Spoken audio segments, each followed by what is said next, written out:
Hello, नमस्कार प्रस्तुति हूँ। देखिए, राजस्थान पशु परिचर एग्ज़ाम 2024 की तैयारी के लिए कुछ महत्वपूर्ण प्रश्न देख रहे हैं और ये प्रश्न आपके पार्ट बी से संबंधित क्वेश्चन है, ठीक है?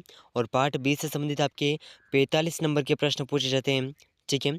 45 नंबर के प्रश्न पूछे जाते हैं, तो इन नंबर्स के लिए ये क्वेश्चन बहुत ही महत्वपूर्ण रहने वाले हैं और आने वाले दिनों में जो आपका पशु परिचर का एग्ज़ाम है, उस एग्ज़ाम के अंदर इन प्रश्नों में से बहुत से प्रश्न देखने को मिल जाएँगे। तो सभी प्रश्न बहुत ही महत्वपूर्ण हैं, एक भी क्वेश्चन को मिस मत करिएगा। और देखिए साथियों, अगर आप उदयपुर लर्निंग क्लासेस चैनल पर नए हैं, तो चैनल को सब्सक्राइब ज़रूर कर लीजिएगा, ठीक है? तो देखिए आज के जो महत्वपूर्ण प्रश्न हैं, ठीक है?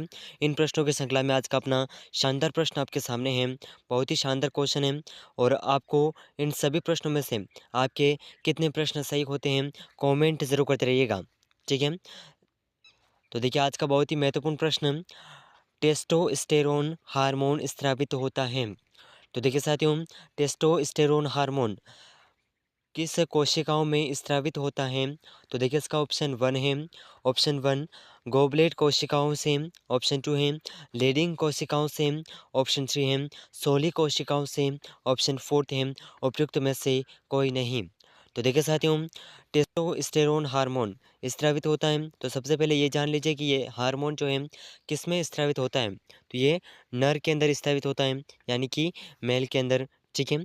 ज़रूर याद रखिएगा। और देखिए टेस्टोस्टेरोन हार्मोन जो है जिस कोशिकाओं से स्रावित होता है, ये कोशिकाएं कौन सी हैं? लीडिंग कोशिकाएं, ठीक है? तो इस प्रश्न का ऑप्शन बी बिल्कुल सही आंसर हो जाएगा, ठीक है? ऑप्शन बी बिल्कुल करेक्ट आंसर हो जाएगा, ज़रूर याद रखिएगा, ठीक है? चलिए अगला महत्वपूर्ण प्रश्न, तो देखिए बहुत ही शानदार क्वेश्चन आपके सामने है। भेड़ के लिए अति आवश्यक अमीनो अम्ल हैं। तो देखिए साथियों, भेड़ के लिए अति आवश्यक अमीनो अम्ल कौन सा है? तो देखिए इसका ऑप्शन 1 है ल्यूसीन, ऑप्शन 2 है लाइसिन, ऑप्शन 3 है टायरोसिन, ऑप्शन 4 है मिथियोनिन। तो देखिए साथियों, भेड़ के लिए अति आवश्यक जो अमीनो अम्ल है, ये कौन सा है? तो इसका जो सही आंसर है, ये सही आंसर हो जाएगा ऑप्शन डी, मिथियोनिन जो अम्ल है, यह भेड़ के लिए अति आवश्यक अमीनो अम्ल है, ठीक है? तो इस प्रश्न का ऑप्शन फोर्थ बिल्कुल सही आंसर हो जाएगा, ठीक है? ऑप्शन फोर्थ बिल्कुल सही आंसर हो जाएगा, ज़रूर याद रखिएगा, ठीक है साथियों? चलिए अगला महत्वपूर्ण प्रश्न, बहुत ही शानदार क्वेश्चन। चलिए तो देखिए बहुत ही शानदार क्वेश्चन आपके सामने है और इस क्वेश्चन के अंदर हमें कुछ कथन दे रखे हैं जिसमें डोली बेड के संदर्भ में कौन सा कथन गलत है, उसको हमें सेलेक्ट करना है, ठीक है? गलत कथन को सेलेक्ट करना है। तो देखिए इसका ऑप्शन 1 है, कथन 1 है यह भारत की प्रथम क्लोन बेड नस्ल है, ऑप्शन 2 है कथन 2 है इसका जन्म 5 जुलाई 1990 को स्कॉटलैंड में हुआ था, और ऑप्शन इसका जो कथन नंबर 3 है इसकी मृत्यु 14 फरवरी 2003 को हुई थी। तो देखिए साथियों, इन चारों ऑप्शन में से जो इस प्रश्न का सही आंसर है, यानी कि निम्नलिखित कथनों में से डोली बेड के संबंध में जो गलत कथन है, ठीक है? ये गलत कथन कौन सा है? तो इसका ऑप्शन 2, गलत कथन नंबर 2, ये गलत है क्योंकि यहाँ पर इसका जन्म 5 जुलाई को हुआ था, लेकिन इसका सन जो है 1996 था। कौन सा था? 1996 इसका सन था, ठीक है? सन ज़रूर याद रखिएगा, इस भेड़ से संबंधित बहुत ही महत्वपूर्ण प्रश्न है। तो इस 1990 के स्थान पर आएगा 1996, ठीक है? बाकी इनका जन्म स्थान स्कॉटलैंड में है, लैंड में हुआ था, और कथन 3 इसका सही है कि इसकी मृत्यु 14 फरवरी 2003 को हुई थी, ठीक है? बाकी सब कथन, दोनों कथन सही हैं, लेकिन दूसरा वाला जो कथन है ये गलत है, यहाँ पर 1990 के यहाँ पर 1996 आएगा, ठीक है? चलिए अगला महत्वपूर्ण प्रश्न, बहुत ही शानदार क्वेश्चन। चलिए तो देखिए साथियों, बहुत ही शानदार क्वेश्चन आपके सामने है, प्रश्न को ध्यान से देखना है, ठीक है? रूमिनेट पशुओं के रोमन में उपस्थित सूक्ष्मजीवियों की संख्या के असंतुलित होने पर जीवित सूक्ष्मजीवी युक्त पदार्थ जो खिलाए जा सकते हैं। तो ये कौन से पदार्थ हैं जो बाद में खिलाए जा सकते हैं, ठीक है? तो रूमिन रूमिनेट पशुओं के रोमन में उपस्थित सूक्ष्मजीवियों की संख्या के असंतुलित होने पर जो जीवित सूक्ष्मजीवी युक्त पदार्थ हैं, तो ये पदार्थ कौन से हैं जो खिलाए जा सकते हैं? तो देखिए इसका ऑप्शन 1 है प्रीबायोटिक, ऑप्शन 2 है प्रोबायोटिक, ऑप्शन 3 है एंटीबायोटिक, ऑप्शन 4 है कोई नहीं। तो देखिए साथियों, इन चारों ऑप्शन में से जो इस प्रश्न का सही आंसर है, ये सही आंसर हो जाएगा ऑप्शन नंबर 2। ऑप्शन बी बिल्कुल सही आंसर हो जाएगा। रोमिनेंट पशुओं के रुमन में उपस्थित सूक्ष्मजीवियों की संख्या के असंतुलित होने पर जीवित सूक्ष्मजीवी युक्त पदार्थ जो खिलाए जा सकते हैं, ये पदार्थ हैं प्रोबायोटिक। ठीक है, तो इस प्रश्न का ऑप्शन बी बिल्कुल सही आंसर हो जाएगा। ठीक है साथियों, ऑप्शन बी इस प्रश्न का बिल्कुल सही आंसर हो जाएगा, ज़रूर याद रखिएगा। ठीक है, पशु परीक्षा एग्ज़ाम 2024 की तैयारी के लिए बहुत ही महत्वपूर्ण प्रश्न है। अगर आप उदयपुर लर्निंग क्लासेस चैनल पर नए हैं तो चैनल को सब्सक्राइब जरूर कर लीजिएगा। ठीक है, चलिए अगला महत्वपूर्ण प्रश्न। चलिए तो देखिए साथियों, बहुत ही शानदार क्वेश्चन पूछा गया है, बहुत ही महत्वपूर्ण प्रश्न है, ज़रूर याद रखिएगा। नर बिली में बधियाकरण की प्रक्रिया को कहते हैं? तो देखिए साथियों, नर बिली जिसके अंदर बधियाकरण की प्रक्रिया को क्या कहा जाता है? तो देखिए इसका ऑप्शन 1 है केपोनाइजेशन, ऑप्शन 2 है वीडर, ऑप्शन 3 है न्यूटरिंग, ऑप्शन 4 है उपयुक्त में से कोई नहीं। तो देखिए साथियों, नर बिली के अंदर जो बधियाकरण की प्रक्रिया करते हैं उसको क्या कहा जाता है? तो इस प्रक्रिया को न्यूटरिंग कहा जाता है। ठीक है, ऑप्शन सी बिल्कुल सही आंसर हो जाएगा। ठीक है, और केपोनाइजेशन ये जो प्रक्रिया है ये मुर्गे से संबंधित है। ठीक है, मुर्गा से संबंधित है। और देखिए विडर जो प्रक्रिया है, ये बधियाकरण की जो प्रक्रिया है विडर प्रक्रिया, यह भेड़ और बकरी से संबंधित है। किससे संबंधित है? भेड़ और बकरी से ये जो प्रक्रिया है संबंधित है। ठीक है, तो ज़रूर याद रखिएगा, बहुत ही महत्वपूर्ण प्रश्न है। ठीक है साथियों, चलिए तो देखिए अगला महत्वपूर्ण प्रश्न।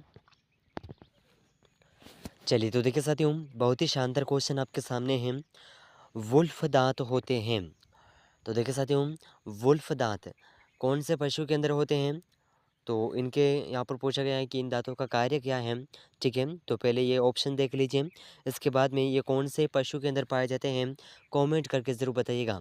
ठीक है साथियों, चलिए तो देखिए इसका ऑप्शन 1 है अवशेषी कृतनक होते हैं, ऑप्शन 2 है अवशोषी रदनक होते हैं, ऑप्शन 3 है अवशेषी अगचर्वणक होते हैं, ऑप्शन 4 है अवशेषी चवर्णक होते हैं। तो देखिए साथियों, वुल्फ दांत ये किस प्रकार होते हैं? तो ये ऑप्शन सी अवशेषी अगचर्वणक होते हैं। ठीक है, तो इस प्रश्न का ऑप्शन सी बिल्कुल सही आंसर हो जाएगा। ठीक है, ऑप्शन सी इस प्रश्न का बिल्कुल सही आंसर हो जाएगा। और देखिए साथियों, ये जो दांत हैं किस में पाए जाते हैं? ऊँट के अंदर। ठीक है, ऊँट के अंदर ये दांत पाए जाते हैं, ज़रूर याद रखिएगा। ठीक है, चलिए अगला महत्वपूर्ण प्रश्न। चलिए तो देखिए बहुत ही शानदार क्वेश्चन आपके सामने है, और ये प्रश्न बहुत ही महत्वपूर्ण है, ज़रूर याद रखिएगा। ठीक है, तो प्रश्न इस प्रकार है, निम्नलिखित में से मादा जनन तंत्र का द्वितीय द्वितीयक लैंगिक अंग नहीं है? तो देखिए साथियों, यहाँ पर कुछ ऑप्शन दे रखे हैं और इन सभी ऑप्शन में से मादा जनन तंत्र का द्वितीयक लैंगिक अंग कौन सा नहीं है? तो इसका ऑप्शन 1 है स्तन ग्रंथियाँ, ऑप्शन 2 है वेजाइना, ऑप्शन 3 है यूटेरस, और ऑप्शन 4 है अंडाशय। तो देखिए साथियों, इन चारों ऑप्शन में से जो इस प्रश्न का सही आंसर है, यह सही आंसर हो जाएगा ऑप्शन डी अंडाशय इस प्रकार का लैंगिक अंग नहीं है। ठीक है, तो ये जो है प्राथमिक है। ठीक है, ज़रूर याद रखिएगा, बहुत ही महत्वपूर्ण प्रश्न है। ठीक है साथियों, पशु परीक्षा एग्जाम के लिए बहुत ही महत्वपूर्ण प्रश्न है, और आने वाले दिनों में जो एग्ज़ाम है उस एग्ज़ाम के अंदर पूछा जा सकता है। ठीक है, चलिए तो देखिए अगला महत्वपूर्ण प्रश्न। तो देखिए साथियों, बहुत ही शानदार क्वेश्चन आपके सामने है। गोबर गैस से कौन सी गैस मुख्य रूप से प्राप्त की जाती है? तो देखिए गोबर गैस से कौन सी गैस मुख्य रूप से प्राप्त की जाती है?